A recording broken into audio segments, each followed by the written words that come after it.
हर हर महादेव। श्री शिवाय नमस्तुभ्यम। आज मैं आपको सुनाऊंगी सोमवार की संपूर्ण कथा। तो चलिए शुरू करते हैं। किसी नगर में एक साहूकार रहा करता था। उसके घर में धन की कोई भी कमी नहीं थी, लेकिन उसकी कोई संतान नहीं थी, जिस वजह से वह बेहद दुखी रहा करता था। पुत्र प्राप्ति के लिए वह भगवान शिव के प्रत्येक सोमवार का व्रत रखा करता था और पूरी श्रद्धा के साथ पूजा पाठ किया करता था तथा शिवालय में जाकर भगवान शिव और पार्वती की आराधना भी करता था। उसकी भक्ति देखकर माता पार्वती प्रसन्न हो गई और भगवान शिव से साहूकार की मनोकामना पूर्ण करने का निवेदन किया। पार्वती जी की इच्छा सुनकर भगवान शिव ने पार्वती से कहा, इस संसार में हर प्राणी को उसके कर्मों के अनुसार ही फल मिलता है और जिसके भाग्य में जो नहीं है उसे वह नहीं मिलता। उसके भाग्य का लिखा उसे भोगना ही पड़ता है। लेकिन पार्वती जी ने साहूकार की भक्ति का मान रखने के लिए उसकी मनोकामनाएं पूर्ण करने की इच्छा जताई। तभी माता पार्वती के आग्रह पर शिवजी ने साहूकार को पुत्र प्राप्ति का वरदान तो दिया, लेकिन साथ में ही यह भी कहा कि वह बालक की आयु केवल 12 वर्ष तक ही होगी।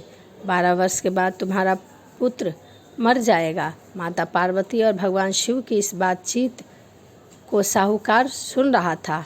उसे न तो इस बात की खुशी थी और न ही गम था। पहले की भांति वह शिवजी की पूजा करता रहता था और हर सोमवार को व्रत रखकर शिवालय आता था तथा माता पार्वती और भगवान शिव की आराधना किया करता था। कुछ समय उपरांत साहूकार की पत्नी गर्भवती हुई और 9वें महीने में उसे एक सुंदर पुत्र की प्राप्ति हुई। जब वह पुत्र 11 वर्ष का हुआ तो उसे पढ़ने के लिए काशी भेज दिया गया।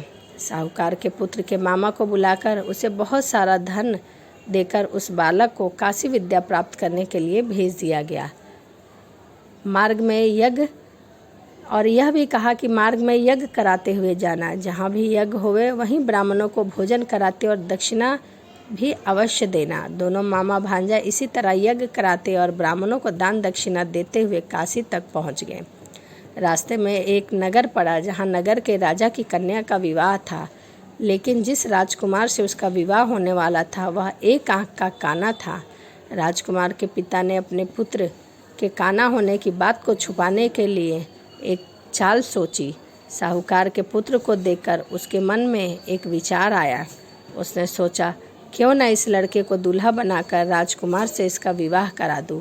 विवाह के बाद इसको धन देकर विदा कर दूंगा और राजकुमारी को अपने नगर ले जाऊंगा। लड़के को दूल्हे का वस्त्र पहनाकर राजकुमारी से विवाह करा दिया गया। लेकिन साहूकार का पुत्र एक ईमानदार शख्स था। उसे यह बात न्याय संगत नहीं लगी।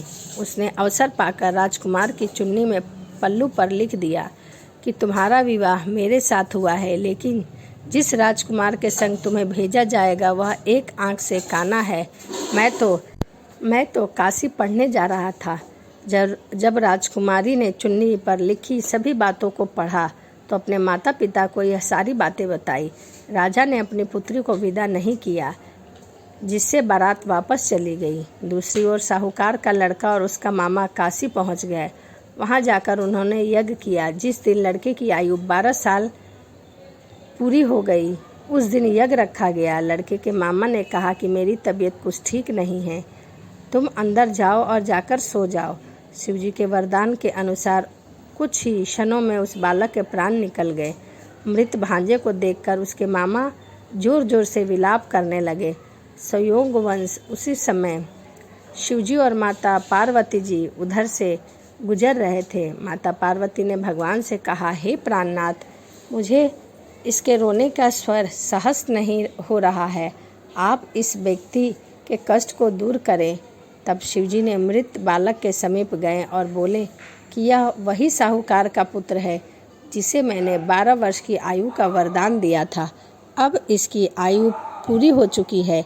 लेकिन मातृभाव से विभोर माता पार्वती ने कहा कि हे महादेव, आप इस बालक को और आयु देने की कृपा करें, अन्यथा इसके वियोग में इसके माता पिता भी तड़प तड़प कर मर जाएंगे। माता पार्वती के आग्रह पर भगवान शिव ने उस लड़के को जीवित होने का वरदान दिया। शिव जी की कृपा से वह लड़का जीवित हो गया। शिक्षा समाप्त करके लड़का अपना मामा के साथ उसी नगर की ओर से चल दिया।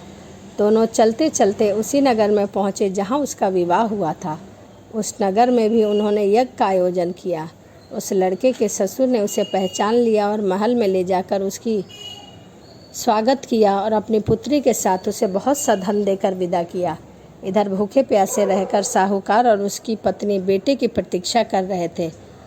उन्हें प्रण रख रखा था कि यदि अपने बेटे की मृत्यु का समाचार मिला तो वह यहीं प्राण त्याग देंगे, परंतु अपने बेटे को जीवित होने का समाचार पाकर वह बेहद प्रसन्न हुए। उसी रात भगवान शिव ने व्यापारी के स्वप्न में आकर कहा, हे श्रेष्ठ, मैं तेरे सोमवार के व्रत और पूजा पाठ और कथा सुनने से प्रसन्न हूँ। तेरे पुत्र को लंबी आयु प्रदान की है। जो कोई सोमवार का व्रत करता है, कथा सुनता है, दूसरों को सुनाता है, उसके सभी दुख दूर होते हैं और समस्त मनोकामनाएं पूर्ण होती हैं। तो यह सोमवार की व्रत की संपूर्ण कथा थी। जिस प्रकार भगवान शिव ने साहूकार को दिया, उसी प्रकार सबको दे। कथा सुनने वाले, सुनाने वाले और हुंकार भरने वाले सभी को दे। तो चलिए इसी के साथ वीडियो को समाप्त करते हैं और मिलते हैं अगली वीडियो में। हर हर महादेव, जय शिव शंभू।